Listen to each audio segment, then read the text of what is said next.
सोने चांदी में अचानक इतनी तेजी क्यों? चलिए इस गोल्ड रश की वजहों को समझते हैं। सोने का भाव तो आसमान छू रहा है। 10 ग्राम की कीमत अपने सबसे ऊंचे स्तर पर है। और सिर्फ सोना ही क्यों, चांदी ने भी सारी रिकॉर्ड तोड़ दिए हैं और नए हाई पर पहुंच गई है। तो सवाल ये है कि आखिर ऐसा हो क्यों रहा है? क्या हैं वो ग्लोबल और लोकल फैक्टर्स? तो देखो, इस तेजी के पीछे कई ताकतें हैं। सबसे बड़े हैं ग्लोबल तनाव और आर्थिक अस्थिरता। दुनिया की बड़ी ताकतों में जो टेंशन है वो निवेशकों को सुरक्षित जगहों पर पैसा लगाने पर मजबूर कर रही है।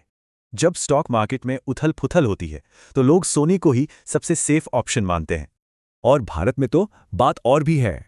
यहां सोने का रुपए से सीधा कनेक्शन है। इसे एक तरह का फाइनेंशियल सेफ्टी नेट समझिए। चलिए देखते हैं ये काम कैसे करता है। हिसाब सीधा है। जब रुपया डॉलर के मुकाबले कमजोर होता है तो भारत में सोने का दाम बढ़ जाता है।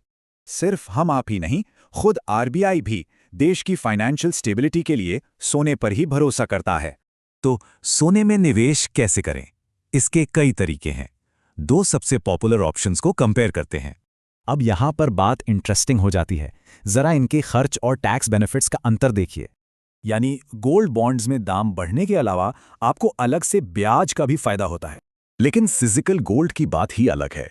इसे हाथ में रखने का सुकून और कल्चरल वैल्यू बहुत मायने रखती है। लेकिन कीमतें इतनी ज्यादा हैं कि एक्सपर्ट्स अब चेतावनी दे रहे हैं। सवाल है, क्या ये तेजी टिकेगी? बैंक फॉर इंटरनेशनल सेटलमेंट्स की एक रिपोर्ट तो इसे बबल तक कह रही है और बड़े करेक्शन की बात कर रही है।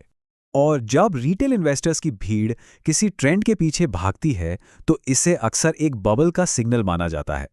हाल में हमने तेज उतार चढ़ाव भी देखा है, क्योंकि ट्रेडर्स अब रिकॉर्ड हाई पर प्रॉफिट बुक कर रहे हैं।